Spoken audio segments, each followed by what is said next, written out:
And that's much better. I like Pro Video. Okay. And we are at Well, what story are we telling today? Pablo's Saga. Yeah, from rags to riches. From Pablo's rags Saga. to riches. Pablo's Saga. So, Pablo came to America and he didn't have anything. He was homeless and living on the street, no connection, no family, no friends, no support, no nothing. He was all alone in the world. So one day Pablo says, I'm hungry, I'm dirty, I'm starving, I need to find some work. So down the street Pablo goes. He goes door to door looking for a handyman job so he can painting or fixing or carpentry or just some kind of something that he can do to make money and get him something to eat. So he comes upon this one house. There's this scantily clad lady standing out front. She's like dressed very suggestive. And she's like, "Hey there, big boy. You want a date?" Pablo's like, "Oh, I can't afford no date. I got no money, so I'm looking for a job." She goes, Yeah. "Well, I think the madam inside is looking for some help or some kind of work. Perhaps you should go talk to her." Okay. So she takes Pablo into the house of ill repute there, and he's like seeing all these, women run around in their lingerie and having sex with strange men in rooms, and they take him all the way to the back of the house, and there's a little room that's an office, and he goes in, and the madam says, he goes, "Yes, hi, Mrs. Madam. I'm looking for a job, maybe some odd jobs I could do around the place to maybe make some money, because I am starving. I have no food, and I have no shelter, so I got no place to go." She goes, "Well, young man, I can see you're industrious. Perhaps you can help me out. Business has been really well here. What I need is an accountant. Can you be my accountant?" Pablo's like, "Well, I would like to help you out, but I have only been through the 6th grade. I can barely, I can't read or write. I don't know anything about math or accounting."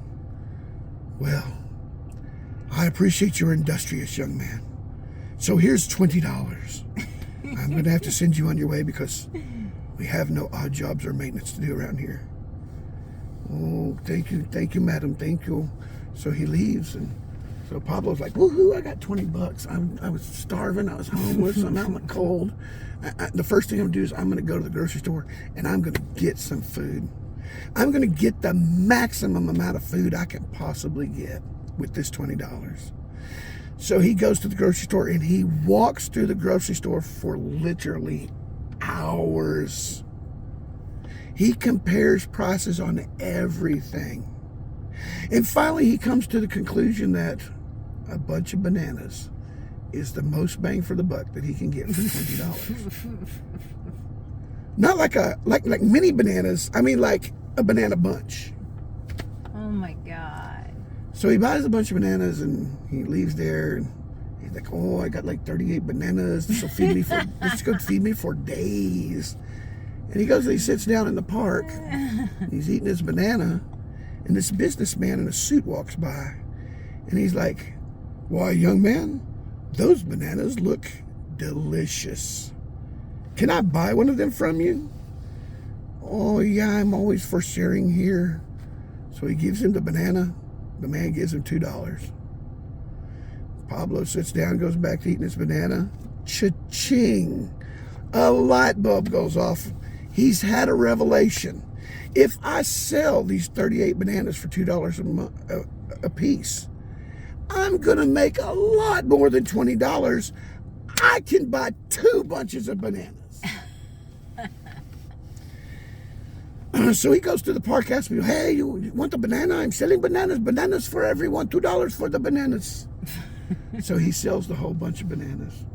And he goes back to the grocery store, and he buys 2 bunches of bananas.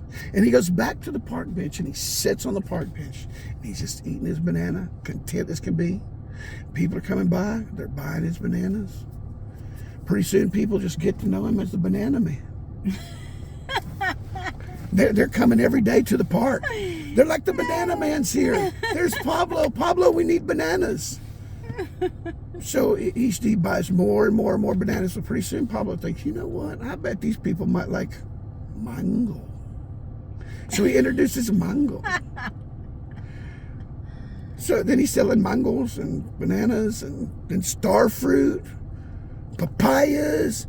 Pretty soon he gets so much stuff. Pablo's just so successful. His business is doing so well. I'm going to buy a cart. And I'm going to put all kinds of fruits on my cart. And I'm going to push my cart to the park and sell all of these to the peoples. I am going to become the fruit man of the peoples. And he does. Pablo goes to the park every day. He loads his cart up. He sells it. People love Pablo. People come to the park searching for Pablo. Business is so good, he buys a second cart. And he starts getting all the homeless friends of his in the park. Come work for me. Come work for me. I give you a cart. You will make lots of money. We will split the monies. Pretty soon he's got like 5 carts, 10 carts, 15 carts, 50 carts. He gets up to 150 carts. He has people pushing fruit carts over the entire city. Pablo has made so much money off these carts, he decides to buy this old abandoned gas station that's on the corner by the park. So he buys the gas station and he now has a fruit store. It gets so successful that he just goes ahead and turns it into a full-blown convenience store. He gets gas pumps. It starts looking like a 7-Eleven or something. It is successful. So he opens another gas station. Pretty soon he's starting to buy up all these little convenience stores and little gas stations that are out of business around the city and opening his fruit stands. So now Pablo's got a lot of money. Pablo's doing great. I mean, he is really just raking in the bucks. He is so successful. He's got like 50 stores, 150 carts. And Pablo goes, you know what? I need to open a grocery store. And Pablo does. He's got the money. He opens it up. It has a seafood counter, a bakery, a deli, a butcher shop. It's got a restaurant at one end. He's got eye exams. He is starting to rival H-E-B, Kroger, Superstores, and Walmart. And he opens another and another. And pretty soon, he's got like an entire chain of convenience stores, an entire chain of grocery stores, and he still has the carts. Sorry, I had to pause it because there's Pablo's sister right there. I think that's the girl from the house of ill repute. Wait till she turns around and see what she's wearing. Sorry, we had a distraction in the story, but Vavu. So anyway, Pablo, he's got, 50 convenience stores. He's got like 15 or 20 grocery stores, 150 carts. Pablo is the pinnacle of the American dream. Came here with nothing, rags to riches. He is just knocking it out of the park. Well, he starts to catch the attention of like H-E-B, Kroger, Albertsons, even Walmart itself starting to take note of Pablo and his grocery stores. Pablo and his grocery stores are starting to cut into our profits. We're going to have to do something about that. So they go to their accountants and their lawyers and their board members and they take a vote. They take a vote and they decide, you know what? We can't have Pablo be in competition. We're going to have to buy Pablo out. Here's a number. Let's go to Pablo with this number and see, hey, can we buy you out? So all the lawyers and accountants and board members all get together from both sides and they have the big meeting. And ultimately it's Pablo's decision because Pablo owns the business. So the lawyers and accountants and the board members go and they tell Pablo, we can put this to a vote or it's your choice. It's your decision. Should we sell our business to Kroger, H-E-B? Pablo goes, this is my life work. I started with nothing and I have built all this. I'm very proud of my life's work. I'm going to have to respectfully decline your offer. But thank you. Thank you. It's very flattering. So lawyers and accountants go back to, Kroger, HEB, Albertsons, Tom Thumb, all of them.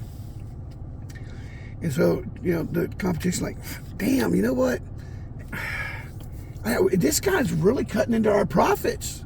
He's becoming an existential threat in this region. All right, if we can't buy him out and get all of the profits, perhaps we can propose a merger. Because if we can't get all of his money, at least we should share in his success. He'll make more money, we'll make more money, it'll all work out. It'll be great deal. So the the lawyers and accountants and everybody, they go back to the meeting board. They come together again and they write up a contract and go, okay, if we can't buy your business, we want to merger with you and become your partner. So the lawyers and accountants and everything, they get together and they decide, you know what, this merger might be a good deal.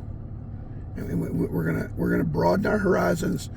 We're gonna give up some of our profits, but we're also getting profits from these other businesses. So in the long run, Pablo, we're gonna make more money.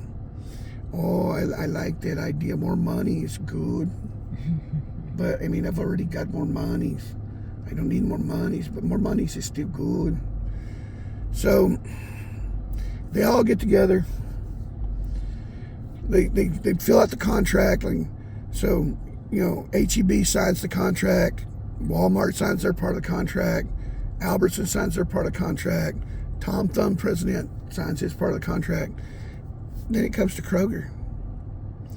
And Kroger's sitting there, he signs the contract, and they hand it to Pablo at the end of the table. And Pablo looks long and hard.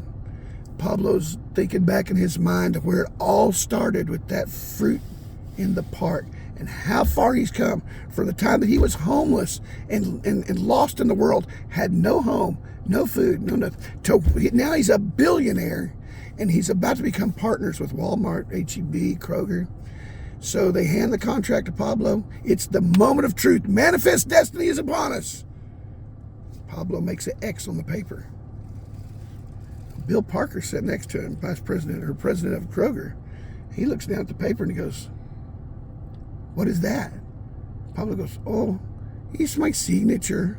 I only went through the 6th grade. So I don't really know how much to read or write." And Bill Parker is just astonished. He stands there in amazement and he goes, "You're worth how much money? I mean, it's literally billions of dollars.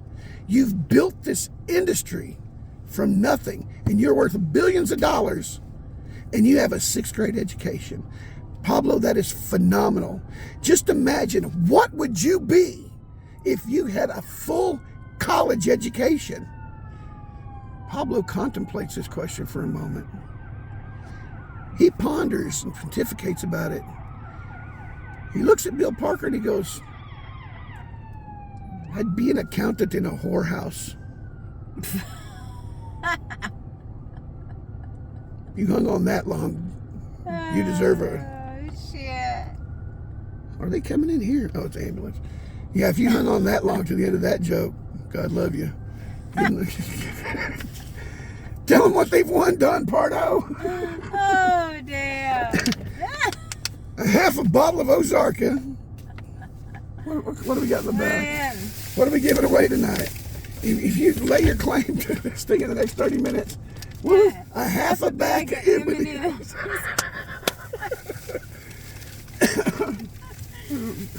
And my nice smile to say. That is wonderful. Thank you for tuning in tonight. Y'all be good, be safe, and for God's sakes, wear those safety goggles.